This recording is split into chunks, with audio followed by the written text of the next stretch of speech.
Welcome students, group theory के चौथे video lecture में आप सभी का स्वागत है।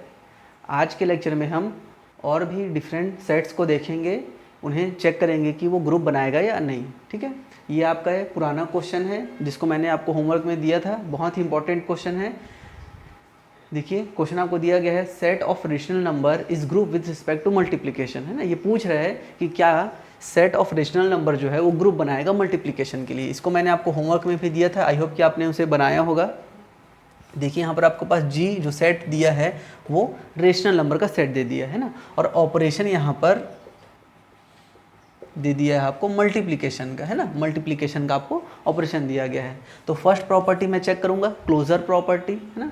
क्लोजर प्रॉपर्टी क्या बोलता है कि किन्हीं भी दो एलिमेंट को लेने पर उन्हें ऑपरेट करेंगे तो वापस से वो हमारे सेट में मिलना चाहिए। तो देखिए भाई, कोई भी दो एलिमेंट अगर मैं लेता हूँ और उन्हें मल्टीप्लाई करूँगा तो वापस से मुझे वो रेशनल नंबर में मिलेगा, for all A b belongs to Q, है ना। वी नो दैट करके आपको क्लोजर प्रॉपर्टी लिखना है और इस स्टेटमेंट को लिख देना है। सेकेंड आपका एसोसिएटिव भी हो जाएगा, A cross B cross C is equal to A cross B cross C for all A B C belongs to Q, है ना।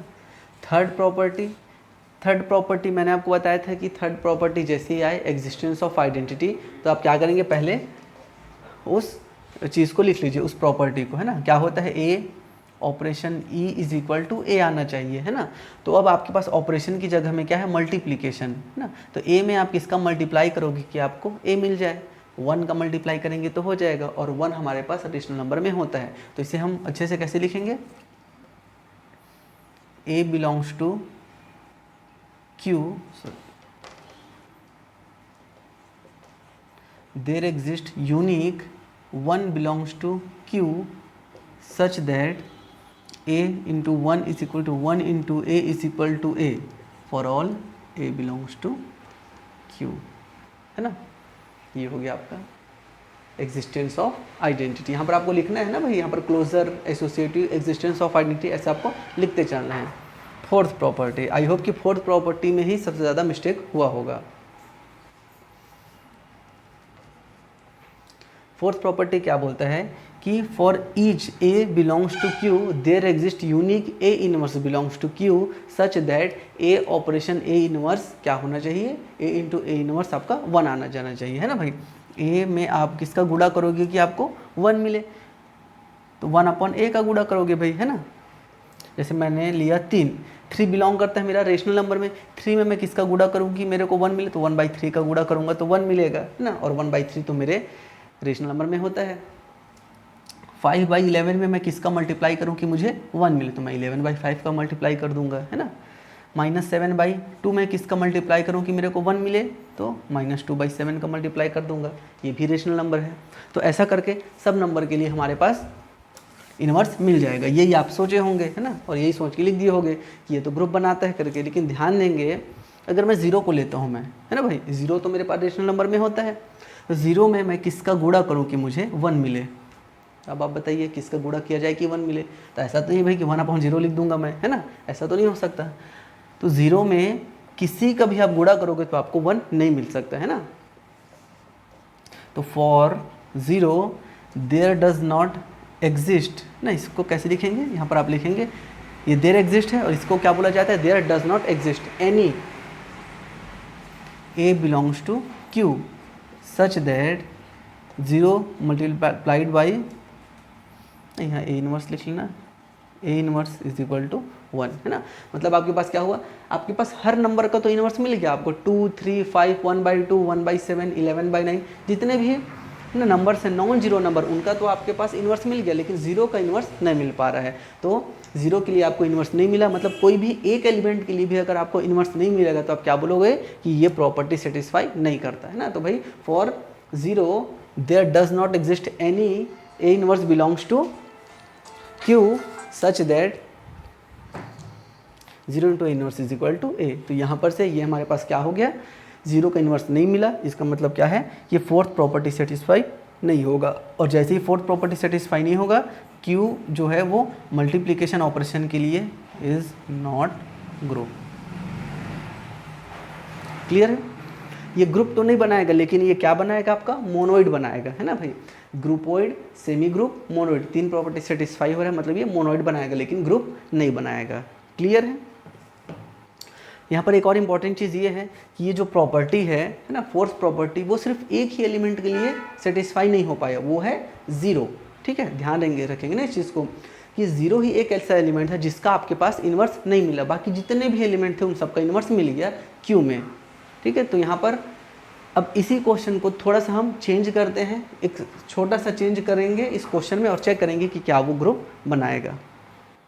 चलिए, जो हमारा क्वेश्चन था उसमें हमने थोड़ा सा चेंज कर दिया। हमको दे दिया गया था सेट Q, हमने क्या किया इस बार Q माइनस ज़ीरो कर दिया।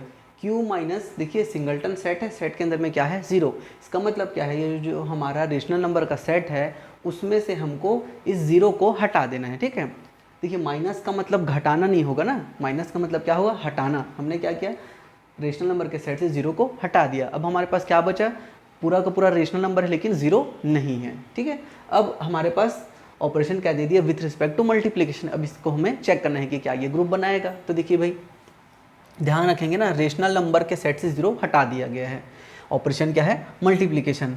तो किन्हीं भी दो नंबर को मल्टीप्लाई करेंगे, अब देखिए कोई भी दो नॉन जीरो नंबर को लोगे आप, मल्टीप्लाई करोगे तो ज़ीरो तो मिलेगा नहीं, है ना, तो वापस से Q माइनस ज़ीरो में चले जाएगा। Second property, third property. अब फोर्थ प्रॉपर्टी क्या था भाई, फॉर ईच एलिमेंट के लिए आपको इन्वर्स मिलना चाहिए, है ना। अब देखिए ज़ीरो तो है नहीं हमारे सेट के पास, और जो हमारा पुराना क्वेश्चन था उसमें हमें प्रॉब्लम हो रहा था ज़ीरो से, है ना। तो यहाँ पर क्या लिखेंगे आप, for all, for each A belongs to Q minus 0, there exists 1 upon A belongs to Q minus 0 such that A into 1 upon A is equal to 1 upon A into A is equal to 1, है ना, and 1 upon A is called inverse of A। Clear है। देखिए ये जो हमारा question था उसमें आपके पास ज़ीरो नहीं है। हमने पुराने वाले क्वेश्चंस में देखा था कि सिर्फ ज़ीरो की वजह से इन्वर्स नहीं निकल पा रहा था ना भाई, हर एलिमेंट का तो इन्वर्स मिल रहा था बट ज़ीरो का नहीं मिल पा रहा था। तो हमने क्या किया, ये जो हमारा नया क्वेश्चन है उसमें हमने ज़ीरो को ही हटा दिया। अब जो एलिमेंट आपके पास है ही नहीं उसको इन्वर्स देखने का तो कोई मतलब ही नहीं है भाई। ग्रुप क्या बोलता है कि जितने भी एलिमेंट आपके पास है उनका आपको इन्वर्स देखना है, तो ज़ीरो हमारे पास नहीं है, जीरो का इन्वर्स मत देखिए। उसके अलावा जितने भी नंबर्स है, टू का इन्वर्स 1/2 मिलेगा, 3 का इन्वर्स 1/3 मिलेगा, 5/9 का इन्वर्स 9/5 मिलेगा आपको। तो हर एलिमेंट का इन्वर्स मिल गया इस सेट के पास, तो ये क्या बन जाएगा, ग्रुप बना लेगा। तो क्या बोलोगे आप, ये जो रेशनल नंबर -0 सेट था वो मल्टीप्लिकेशन ऑपरेशन के लिए ग्रुप बना लेगा। क्लियर है।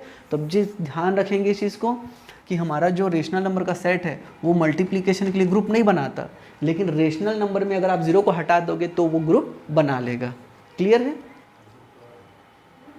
तो इस चीज़ को आप अच्छे से ध्यान रखेंगे। ओके, कई बार ये क्वेश्चन पूछा गया है ना, चेक करिए करके ग्रुप आ जाता है, इसको दे सकता है या फिर इसको दे सकता है, ध्यान रखेंगे ना इस चीज़ को आप। तो जैसा कि आपने रेशनल नंबर के सेट को बनाया था वैसे ही आपको रियल और कॉम्प्लेक्स नंबर के भी सेट को बनाना था। तो ये दोनों ग्रुप नहीं बनाएगा, है ना भाई, क्योंकि यहाँ पर भी सेम वही प्रॉब्लम होगा, ज़ीरो का इन्वर्स आप नहीं फाइंड कर पाओगे। वैसे ही कॉम्प्लेक्स नंबर में भी आप ज़ीरो का इन्वर्स फाइंड नहीं कर सकते। लेकिन जैसे ही मैं यहाँ पर ज़ीरो को हटा दूंगा रियल नंबर से और कॉम्प्लेक्स नंबर से, फिर वो मल्टीप्लिकेशन के लिए ग्रुप बना लेगा ईजिली। क्लियर है। तो इस तरीके से ये क्वेश्चन आपका कंप्लीट होता है। चलिए नेक्स्ट क्वेश्चन आपके पास दिया गया है, set of integer modulo 4 is group with respect to addition modulo 4। ठीक है, देखिए हो सकता है किसी क्वेश्चन में आपको पूरा सेट बना के दे दिया जाए, किसी क्वेश्चन में ऐसे स्टेटमेंट दे दिया जा सकता है ना, तो आपको समझना है कि क्या बोल रहा है। देखिए इंटीजर मॉड्यूलो 4 दिया है। इंटीजर मॉड्यूलो 4 कैसा होता है हम जानते हैं, Z4 में एलिमेंट कैसे होते हैं, 0, 1, 2 और 3, है ना। With respect to addition modulo 4 operation क्या दे दिया है, ऑपरेशन आपको दे दिया है एडिशन मॉड्यूलो 4। तो कभी भी आपको इंटीजर मॉड्यूलो से अगर क्वेश्चन आएगा Zn से, तो सबसे पहला काम आपका रहेगा कि आपको कंपोजिशन टेबल बनाना है ना। याद है आपको कंपोजिशन टेबल हमने बनाया था 0, 1, 2, 3, 0, 1, 2 और 3, है ना। इसके लिए हम क्या करेंगे, कंपोजिशन टेबल बनाएंगे। ऐड करके लिखिए 0 + 0 0 1 2 और 3, ये हो जाएगा 1 2 3 4, 4 मतलब 0 है ना, ये हो जाएगा 2 3 0 1 और ये हो जाएगा 3 0 1 और ये हो जाएगा 2। क्लियर है? तो इस तरीके से हमने कंपोजिशन टेबल बना लिया है। अब चलिए फर्स्ट प्रॉपर्टी चेक करते हैं G1। फर्स्ट प्रॉपर्टी क्या बोलता है आपको कि क्लोजर प्रॉपर्टी सेटिस्फाई होना चाहिए।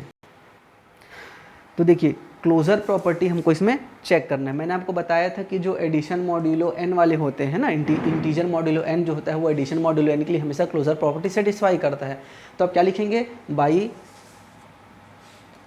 इसको क्या बोला जाता है, कंपोजिशन टेबल बोला जाता है। ठीक है, बाई कंपोजिशन टेबल हमारे पास देखिए 0 1 2 3 और 0 1 2 3 इन सारे एलिमेंट्स को जब भी हमने ऑपरेट किया है तो हमें जो एलिमेंट मिला है वो इस सेट के बाहर नहीं गया है ना। देखिए सेट के अंदर के एलिमेंट आए हैं 0 1 2 और 3, इसके एलिमेंट्स आए हुए हैं। मतलब क्या हो गया, ये कंपोजिशन टेबल से क्लियरली ये पता चल रहा है कि किन्हीं भी दो एलिमेंट को ऑपरेट करने से क्या हो रहा है, हमारा जो एलिमेंट है वो वापस से सेट में ही मिल रहा है। तो क्या लिखेंगे, बाई कंपोजिशन टेबल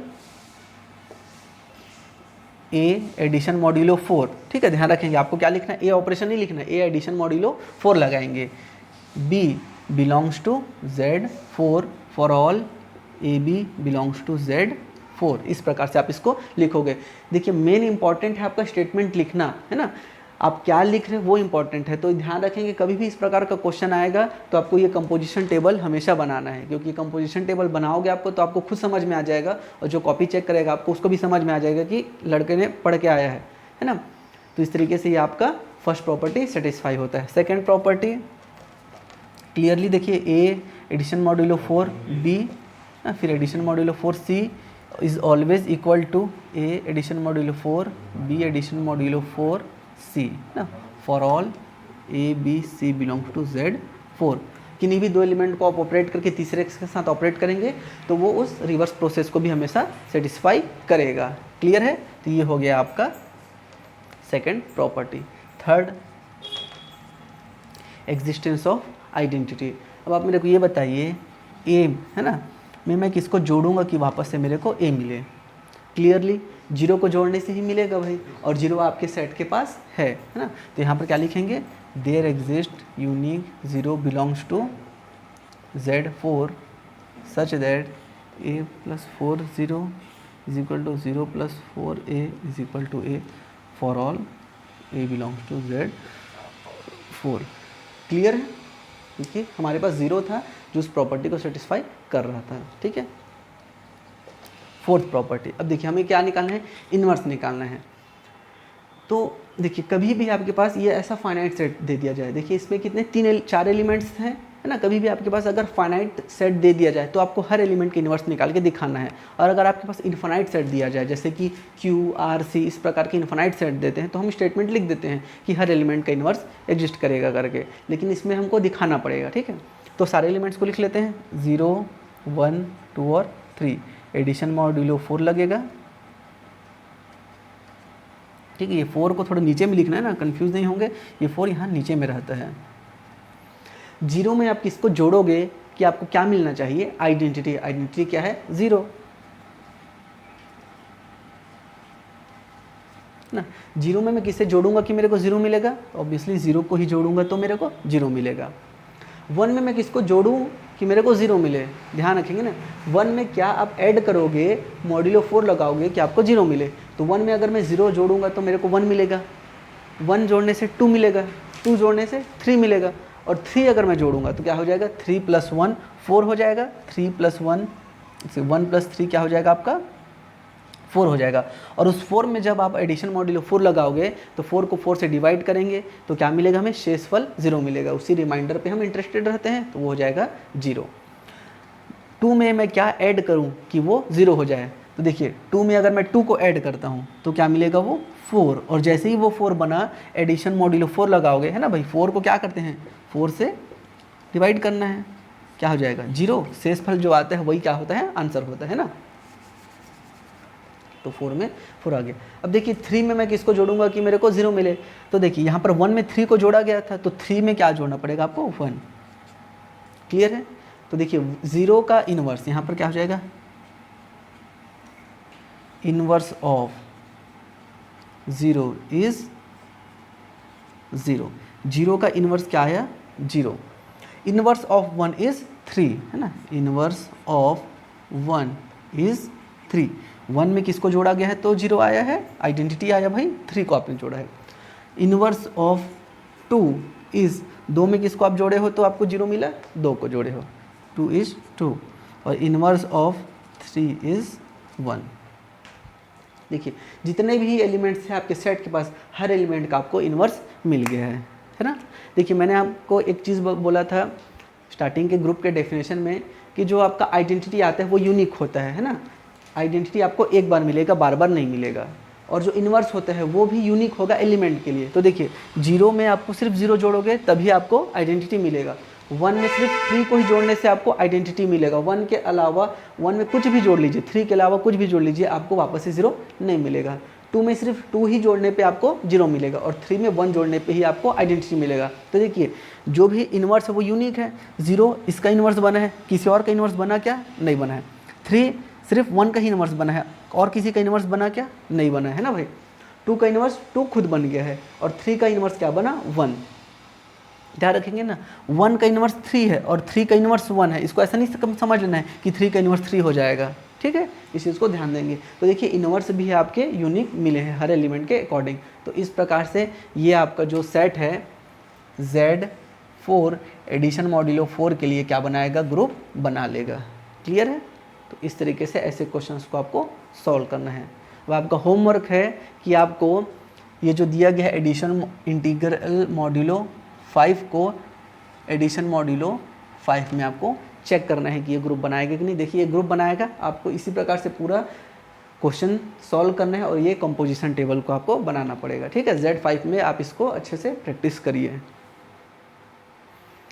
चलिए नेक्स्ट क्वेश्चन आपके पास दिया गया है, set of fourth root of unity is group with respect to multiplication, ठीक है। फोर्थ रूट ऑफ यूनिटी का आपको चेक करना है कि क्या वो गुणा के लिए, मल्टीप्लिकेशन के लिए ग्रुप बनाएगा, ठीक है।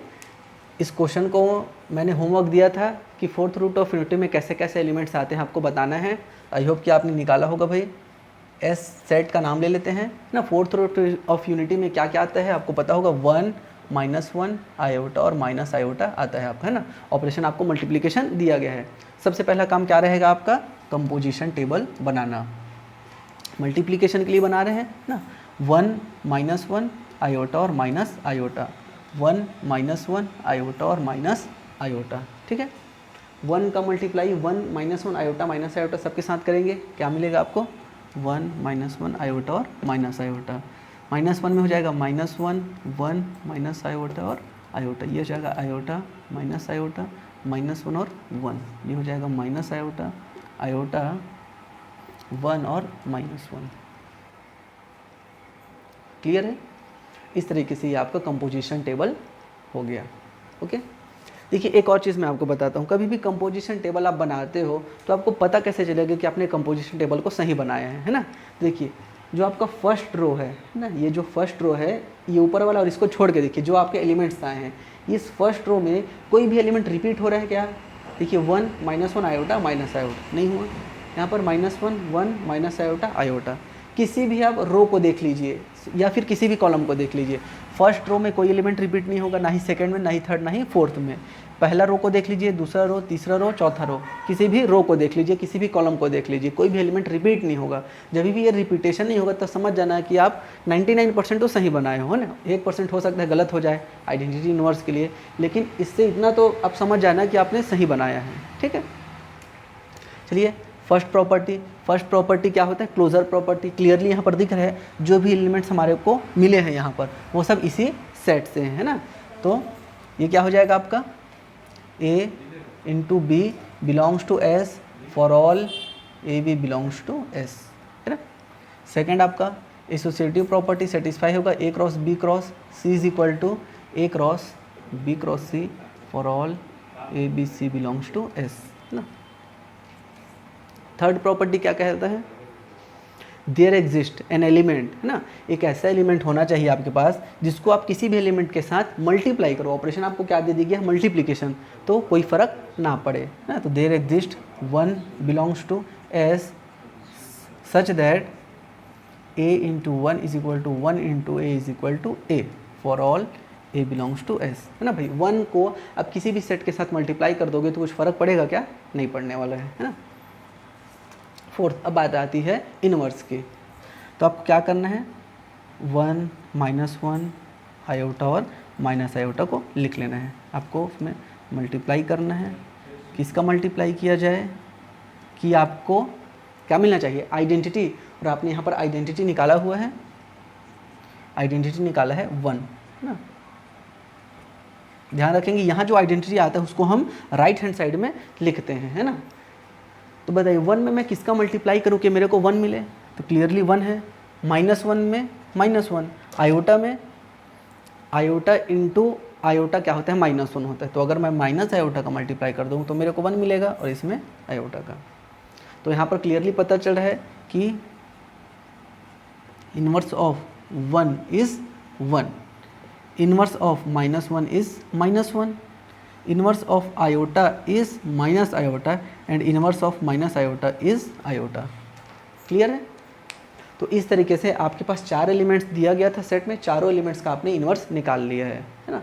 तो इस तरीके से ये इनवर्स प्रॉपर्टी भी सेटिस्फाई होता है। देन आप बोल सकते हो कि ये जो आपका एस सेट था, है ना, एस सेट आपने माना था फोर्थ रूट ऑफ यूनिटी का सेट, वो मल्टीप्लिकेशन ऑपरेशन के लिए ग्रुप फॉर्म करेगा।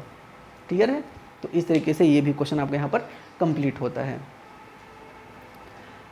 अब आपको ये मैंने फोर्थ रूट ऑफ यूनिटी में इस क्वेश्चन को समझा दिया है। अब आपको इसी क्वेश्चन को थर्ड रूट ऑफ यूनिटी में भी चेक करना है। थर्ड रूट ऑफ यूनिटी में आपको एलिमेंट्स देखने हैं, कंपोजिशन टेबल बनाना है और यहाँ पर फर्स्ट सेकंड थर्ड और फोर्थ प्रॉपर्टी को आपको सेटिस्फाई कराना है। फोर्थ में सभी एलिमेंट्स का आपको इन्वर्स को बताना है, ठीक है। ऑपरेशन सेम रहेगा मल्टीप्लिकेशन, और आपको चेक करके बताना है कि ये आपका ग्रुप बनाएगा। Set of third root of unity is group with respect to multiplication. Okay,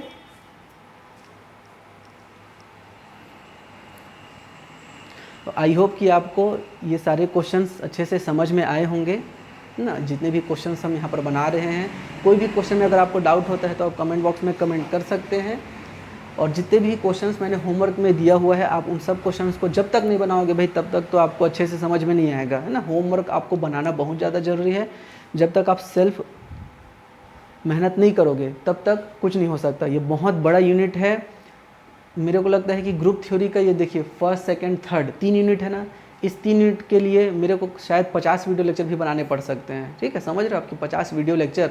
तो अगर आप line by line her video lecture को नहीं देखोगे और उसके क्वेश्चंस को प्रैक्टिस नहीं करोगे तो आपका अच्छे से प्रिपरेशन नहीं हो पाएगा। देखिए 3 यूनिट है, तीनों यूनिट को आपको अच्छे से समझना है, क्योंकि आपका जो सिलेबस चेंज हुआ है ना, उसके अकॉर्डिंग आप ज़्यादा यूनिट छोड़ नहीं सकते। 3 यूनिट आप अच्छे से पढ़ोगे, चौथा यूनिट तो भाई मैट्रिक्स का है, मैंने पुराने वीडियो लेक्चर्स उसके बनाए हुए हैं। फिर 5वां यूनिट फिर से वेक्टर स्पेस है, वेक्टर स्पेस भी इसी से रिलेटेड है। इसमें जैसा आप ऑपरेशन देख रहे हो वही सब चीज़ आपको आगे जाके फिर करना है। तो समझिए 4 यूनिट आपस में कनेक्टेड है, तो 4 यूनिट का लॉस बहुत ज़्यादा महंगा पड़ जाएगा, इसलिए आपको इसको अच्छे से समझना है, ठीक है। तो चलिए मिलते हैं नेक्स्ट वीडियो लेक्चर में। Thank you.